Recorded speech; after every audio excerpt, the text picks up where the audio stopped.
Israeli বিমান হামলায় বিধ্বস্ত গাজার আল আহলি হাসপাতাল, চিকিৎসক রোগীসহ ব্যাপক হতাহত। যুদ্ধের জেরে নজিরবিহীন চাপে প্রধানমন্ত্রী বেনিয়ামিন নেতানিয়াহু। এবার ইলেকট্রনিক পণ্যের বাড়তি শুল্ক বাতিল করল ট্রাম্প প্রশাসন। স্বস্তিতে অ্যাপল, মাইক্রোসফটের মতো টেক জায়ান্টরা। চীনের ঝড়ের তাণ্ডবে বিপর্যস্ত রাজধানী বেইজিং সহ উত্তরাঞ্চল। দুটি এয়ারপোর্টে প্রায় 850 ফ্লাইট বাতিল। ওজন 50 কেজি কম হলে ঘর থেকে বের না হওয়ার পরামর্শ।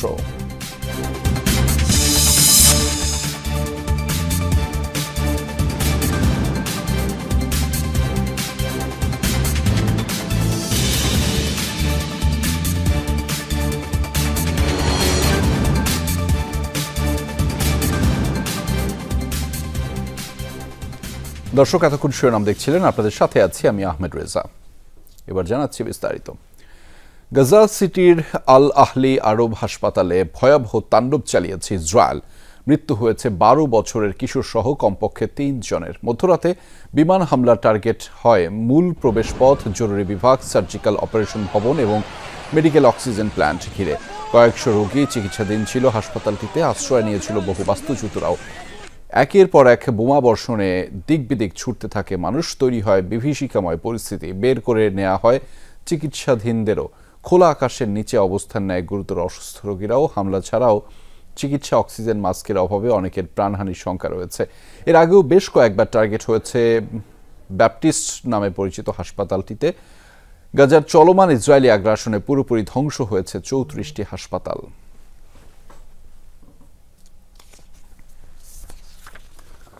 গাজা থেকে আবারও ইসরায়েলি ভূখণ্ড লক্ষ্য করে হামলা চালানো হয়েছে। ইসরায়েলের সামরিক বাহিনী জানিয়েছে ছোড়া হয়েছে অন্তত 3টি রকেট। এক বিবৃতিতে সবগুলোই ভূপাতিত করার দাবি জানিয়েছে আইডিএফ। সীমান্তবর্তী কয়েকটি এলাকায় সতর্কতা সাইরেন বাজাতে শোনা যায়। খান ইউনুস থেকে ছোড়া হয় এসব রকেট। লক্ষ্য ছিল মির ইদসাক, সুফা ও হুলিত অঞ্চল। যদিও ইসরায়েলের দাবি কেউ হতাহত হয়নি। হামলার দায় স্বীকার করেছে হামাসের সশস্ত্র শাখা কাশেম ব্রিগেড। যুদ্ধবিরতির চুক্তি ভেঙে ইসরায়েল আবারও বোমা হামলা শুরুর পর গাজা থেকেও রকেট হামলা চালাচ্ছে ফিলিস্তিন স্বাধীনতাকামীরাও। হামাস ছাড়াও হামলা চালাচ্ছে ইসলামিক জিহাদ। গাজা যুদ্ধের জেরে নজিরবিহীন চাপে ইসরায়েলি প্রধানমন্ত্রী বেনিয়ামিন নেতানিয়াহু। বিমান বাহিনীর সদস্যদের পর এবার গোয়েন্দা ইউনিটের সদস্যরাও যুদ্ধবন্ধ ও জিম্মি মুক্তির দাবিতে নেতানিয়াহু বরাবর চিঠি পাঠিয়েছে। এদিকে জিম্মি মুক্তির দাবিতে শুরু হওয়া সাধারণ নাগরিকদের বিক্ষোভ এখন রূপ নিয়েছে সরকার পতনের আন্দোলনে। দুর্নীতির অভিযোগ ও সহযোগীদের কাতার গেট কেলেঙ্কারির কারণেও ব্যাপক চাপে নেতানিয়াহু। এরই মধ্যে বিভিন্ন জরিপে বর্তমান সরকারের জনপ্রিয়তা ঠেকেছে তলানিতে। যুদ্ধবিরতি চুক্তি ভেঙে ইসরায়েল আবার গাজায় হামলা শুরুর পর নতুন করে ক্ষোভের আগুন ছড়িয়েছে সাধারণ ইসরায়েলিদের মাঝে। জিম্মি মুক্তির দাবিতে 2023 সালের অক্টোবর থেকে চলছে আন্দোলন। এখন জনগণের দাবি হয়ে দাঁড়িয়েছে প্রধানমন্ত্রীর পদত্যাগ ও আগাম নির্বাচন। বিভিন্ন গণমাধ্যমের একাধিক জরিপ বলছে নানামুখী বিতর্কে জড়িয়ে ইসরায়েলি প্রধানমন্ত্রীর জনপ্রিয়তা এখন তলানিতে ঠেকেছে। আমরা গণতন্ত্র থেকে একনায়কতন্ত্রের দ্বার প্রান্তে। দেশে গণতন্ত্রকে রক্ষা করতে চাই। কোনোভাবেই আমি নেতানিয়াহু ও তার দলকে স্বৈরাচার হতে দেব না। দেশের গণতন্ত্রের সুরক্ষায় বিক্ষোভ করছি। আমরা চাই এই যুদ্ধ বন্ধ হোক। জিম্মিদের মুক্তি চাই। একটি গণতান্ত্রিক দেশে স্বাধীনভাবে জীবনযাপন করা প্রত্যেক নাগরিকের অধিকার। জাতীয় নিরাপত্তা সংস্থা শিনবেতের প্রধান রোনেন বারকে বরখাস্ত করতে গিয়েও সাধারণ জনগণের তোপের মুখে পড়েছে নেতানিয়াহু। এমনকি আদালতের সাথেও বেড়েছে তার দূরত্ব। কয়েক বছর ধরেই দুর্নীতির অভিযোগে কোর্টে হাজিরা দিচ্ছেন নেতানিয়াহু। সবশেষ 2 সহযোগীর কাতার গেট কেলেঙ্কারির জেরে পুলিশের জিজ্ঞাসাবাদের মুখোমুখি হতে হয়েছে। গাজায় লাগাতার আগ্রাসনের জেরে ক্রমেই নানামুখী চাপ বাড়ছে ইসরায়েলি প্রধানমন্ত্রীর উপর। যুদ্ধরত অনেক সেনাও যেন বর্বরতা চালিয়ে ক্লান্ত। বিমান বাহিনীর হাজারখানেক সদস্য আগ্রাসন বন্ধের দাবিতে গত সপ্তাহে নেতানিয়াহু বরাবর চিঠি লিখেছিলেন। এবার দেশটির একটি গোয়েন্দা ইউনিটের কয়েকশো সদস্যও একই পদক্ষেপ নিয়েছেন। অভিযোগ রয়েছে গদি টিকিয়ে রাখতে কট্টরপন্থী সতীর্থদের মন রক্ষায় গাজায় আবার হামলা শুরু করেছেন নেতানিয়াহু। সাবেক জাতীয় নিরাপত্তা মন্ত্রী বেন গাভিরের দল হামাসের সাথে চুক্তির জেরে পদত্যাগ করায় নড়বড়ে হয়ে পড়েছিল সরকারের অবস্থান। ক্ষমতা টেকানোর স্বার্থেই যেন মধ্যপ্রাচ্যে অস্থিতিশীলতা জিইয়ে রাখতে চান ইসরায়েলি প্রধানমন্ত্রী। তাই অভ্যন্তরীণ চাপ উপেক্ষা করেই ফিলিস্তিনিদের ওপর আগ্রাসনের মাত্রা বাড়িয়ে চলেছেন নেতানিয়াহু। মোস্তফা মাহমুদ, যমুনা নিউজ। ফিলিস্তিনপন্থী আন্দোলনে নেতৃত্ব দেয়া কলম্বিয়া বিশ্ববিদ্যালয়ের শিক্ষার্থী মাহমুদ খলিলের মুক্তির দাবিতে বিক্ষোভ হয়েছে যুক্তরাষ্ট্রে। শনিবার নিউ ইয়র্কের টাইমস স্কয়ারে বিক্ষোভ করেন কয়েকশো মানুষ। এ সময় ট্রাম্প প্রশাসনের বিরুদ্ধে বাক স্বাধীনতা ক্ষুণ্ণের অভিযোগ তোলেন বিক্ষোভকারীরা। বলেন, বর্তমান সরকার গণতন্ত্র পরিপন্থী। গেল শুক্রবার মাহমুদ খলিলকে যুক্তরাষ্ট্র থেকে বহিষ্কারের অনুমোদন দেন একটি মার্কিন আদালত। ফলে গ্রিন কার্ডধারী খলিলকে বহিষ্কারের প্রক্রিয়া শুরু করতে পারবে ট্রাম্প প্রশাসন, যার জেরে দেশটিতে ছড়ায় ব্যাপক ক্ষোভ। মার্চে কলম্বিয়া বিশ্ববিদ্যালয় থেকে গ্রেফতার করা হয় খলিলকে।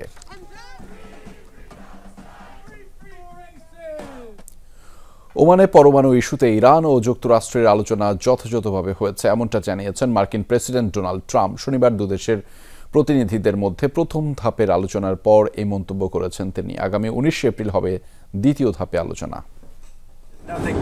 বৈঠক ঠিকঠাকই হয়েছে, যতক্ষণ না কোনো সমাধান হচ্ছে এ নিয়ে কথা বলে বিশেষ লাভ নেই। তাই এ বিষয়ে এখনই মন্তব্য করতে চাই না।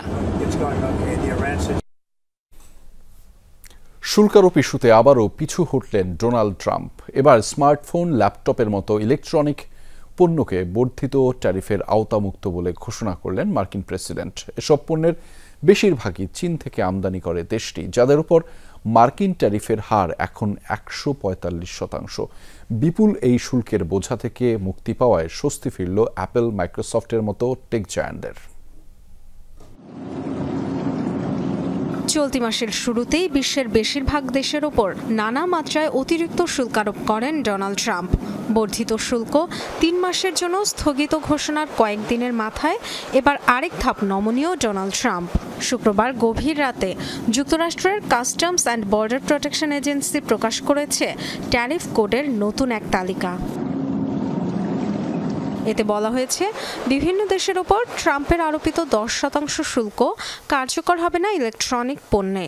চীনের ইলেকট্রনিক পণ্যের ক্ষেত্রেও প্রযোজ্য এই সিদ্ধান্ত। তালিকা অনুযায়ী মোট 20 ক্যাটাগরির পণ্য থাকবে বর্ধিত ট্যারিফের আওতামুক্ত। এর মধ্যে রয়েছে disk drive, semiconductor device, memory chip, flat panel display সহ নানা ধরনের যন্ত্রাংশ।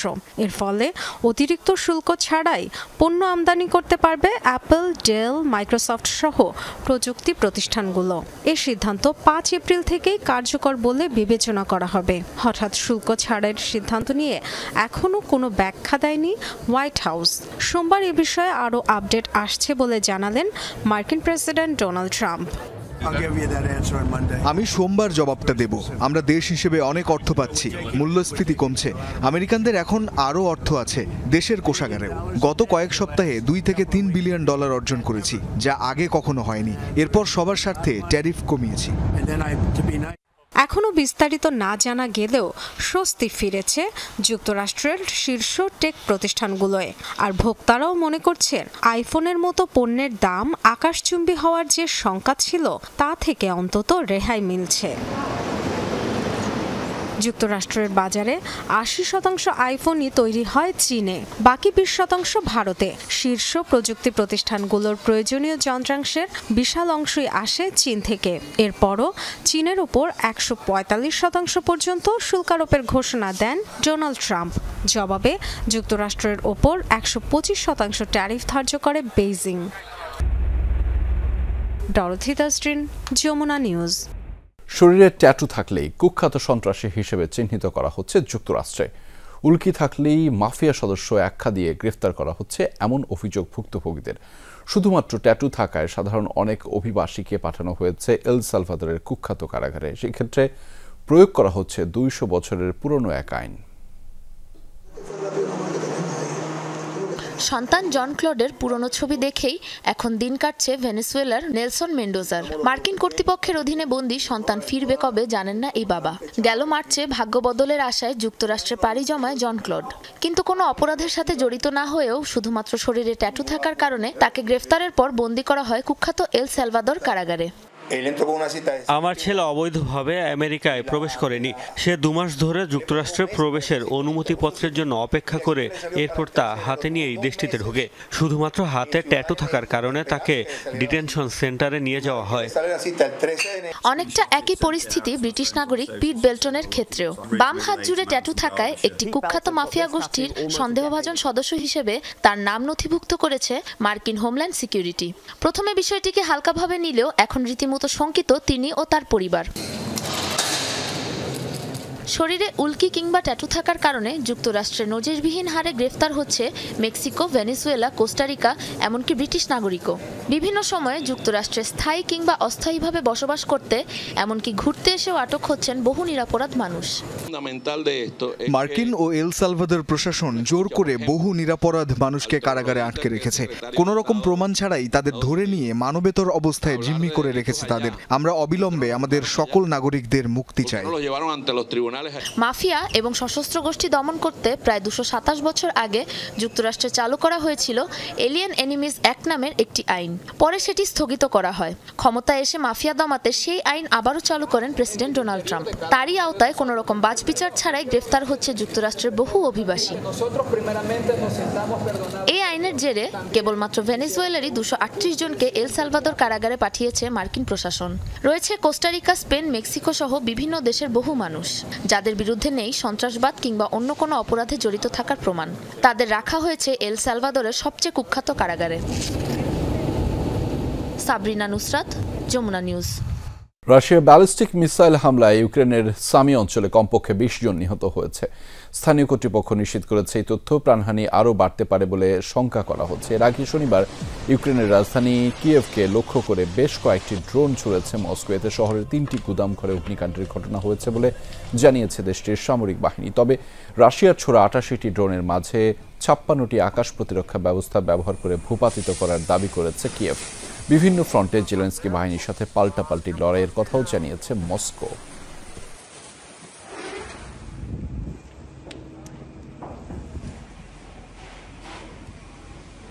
ওজন 50 কেজির কম হলে প্রবল ঝড়ে উড়ে যাওয়ার শঙ্কা রয়েছে। তাই দুর্যোগপূর্ণ আবহাওয়ায় আন্ডারওয়েটদের ঘরে থাকার পরামর্শ দিয়েছে প্রশাসন। চীনের উত্তরাঞ্চলের বাসিন্দাদের দেয়া হয়েছে এমন নির্দেশনা। স্থানীয় সময় গত শুক্রবার রাত থেকে তীব্র ঝড় ও বৃষ্টিপাতের কবলে রাজধানী বেইজিং সহ বেশ কয়েকটি এলাকা।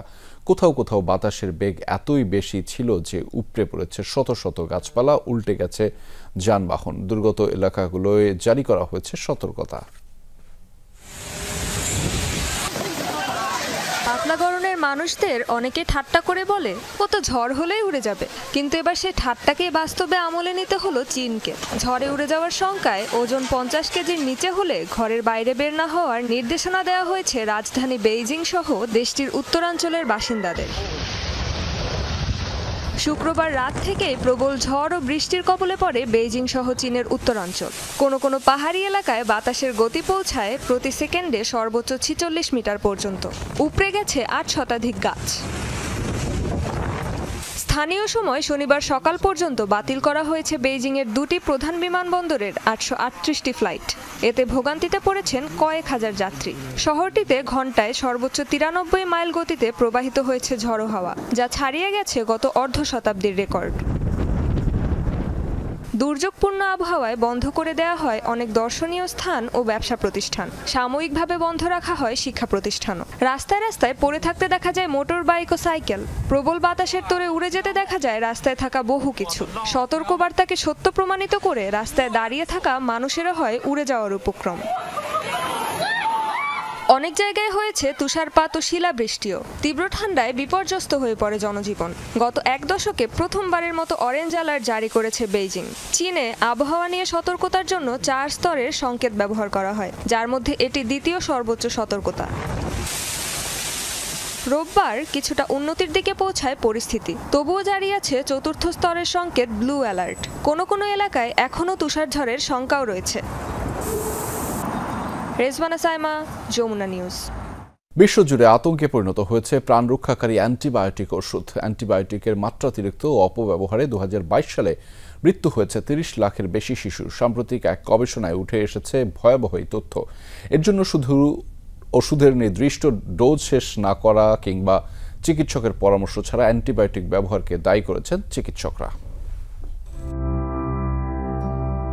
মানুষের অসচেতনতাই জীবন রক্ষাকারী ওষুধই হয়ে উঠেছে প্রাণঘাতী। গবেষকদের দাবি, ব্যাকটেরিয়ার সংক্রমণ ঠেকাতে অ্যান্টিবায়োটিকের মাত্রাতিরিক্ত ব্যবহারে বিশ্বব্যাপী মৃত্যু হচ্ছে লাখো মানুষের। প্রাপ্তবয়স্কদের পাশাপাশি আশঙ্কাজনক হারে বাড়ছে শিশু মৃত্যুর হারও। অ্যান্টিবায়োটিক ব্যবহারের মূল উদ্দেশ্য হল শরীরের ক্ষতিকর অণুজীবগুলো মেরে ফেলা। এই কাজ করতে গিয়ে অ্যান্টিবায়োটিক রোগ সৃষ্টিকারী অণুজীবের পাশাপাশি ভালো বা উপকারী ব্যাকটেরিয়াগুলোকেও মেরে ফেলে। অন্যদিকে অ্যান্টিবায়োটিকের ডোজ সম্পন্ন না করা সহ বেশ কিছু কারণে কিছু ব্যাকটেরিয়া আগে থেকে অ্যান্টিবায়োটিকের কার্যকারিতা প্রতিরোধে সক্ষম হয়ে ওঠে। ব্যাকটেরিয়ার সক্ষমতা বাড়ায় অ্যান্টিবায়োটিক অকেজো হয়ে যাওয়াকে চিকিৎসা বিজ্ঞানের ভাষায় বলা হয় অ্যান্টিমাইক্রোবিয়াল রেজিস্ট্যান্স বা AMR। সাম্প্রতিক এক গবেষণার তথ্য বলছে, কোভিডের পর থেকে শিশুদের মাঝে বৃদ্ধি পেয়েছে অ্যান্টিমাইক্রোবিয়াল রেজিস্ট্যান্স। অ্যান্টিবায়োটিক কাজ না করায় 2022 সালে মৃত্যু হয়েছে 30 লাখের বেশি শিশু। অ্যান্টিমাইক্রোবিয়াল রেজিস্ট্যান্সের ঝুঁকিতে সবচেয়ে বেশি দক্ষিণ পূর্ব এশিয়া ও আফ্রিকার দেশগুলো। চিকিৎসকদের মতে 2019 থেকে 2021 সালের মধ্যে দক্ষিণ পূর্ব এশিয়া ও আফ্রিকায় ওয়াচ অ্যান্টিবায়োটিকের ব্যবহার বেড়েছে 160% পর্যন্ত। অথচ এর অতিরিক্ত ব্যবহার অ্যান্টিমাইক্রোবিয়াল রেজিস্ট্যান্সের ঝুঁকি বাড়ায়। তাই বিশেষ শ্রেণীর এই ওয়াচ অ্যান্টিবায়োটিক ব্যবহারে অতি সতর্কতার নির্দেশ দিয়েছে বিশ্ব স্বাস্থ্য সংস্থা। এর একই সময়ে শেষ বিকল্প হিসেবে ব্যবহৃত রিজার্ভ অ্যান্টিবায়োটিকের ব্যবহারও দক্ষিণ পূর্ব এশিয়ায় 45% এবং আফ্রিকায় 125% বৃদ্ধি পেয়েছে। অ্যান্টিবায়োটিকের অতিরিক্ত ও অপব্যবহারের ফলে মানুষ, প্রাণী ও পরিবেশে বাড়ছে অ্যান্টিবায়োটিক প্রতিরোধী ব্যাকটেরিয়ার সংখ্যা। অধিক উৎপাদনের আশায় পোলট্রি ও ডেইরি শিল্পে অ্যান্টিবায়োটিকের ক্রমবর্ধমান ব্যবহারে খাদ্য শৃঙ্খলেও ছড়িয়ে পড়ছে পরিবর্তিত এসব ব্যাকটেরিয়া। বর্তমান সময়ে অ্যান্টিমাইক্রোবিয়াল রেজিস্ট্যান্সকে জনস্বাস্থ্যের জন্য হুমকি বলে চিহ্নিত করেছেন চিকিৎসকরা। তাজরিয়ান সোবহান, যমুনা নিউজ। নাইজেরিয়ায় যৌথ বাহিনীর অভিযানে নিহত হয়েছে দেশটির কুখ্যাত দস্যু গোয়াঙ্কা দাসকার্মি সহ তার শতাধিক সহযোগী। বহুদিন ধরে নিরাপত্তা বাহিনীর টার্গেটে ছিলেন তিনি। IS এর সাথে সম্পৃক্ততার অভিযোগ রয়েছে তার দলের। কর্তৃপক্ষ জানিয়েছে, নাইজেরিয়ার উত্তর পশ্চিমাঞ্চলের একটি জঙ্গলে লুকিয়েছিল গোষ্ঠীটির সেকেন্ড ইন কমান্ড দাঙ্গারামি ও তার অনুসারীরা। শুক্রবার অভিযান চালিয়ে তাদের একাধিক গোপন আস্তানায় ধ্বংস করেছে যৌথ বাহিনী। গেল সপ্তাহে দেশটির কাতসিনা প্রদেশের একটি গ্রামের 43 বাসিন্দাকে অপহরণ ও 4 জনকে হত্যা করে এই দস্যুদল। এই অভিযোগের ভিত্তিতে তাকে পাকড়াও করতে অভিযান চালায় প্রশাসন। এর আগে কুখ্যাত এই দস্যুর মৃত্যুর গুজবও উঠেছিল। দর্শক, যমুনা আইডেস্ক ছিল এ পর্যন্তই। এতক্ষণ সাথে থাকার জন্য আপনাদের সবাইকে ধন্যবাদ।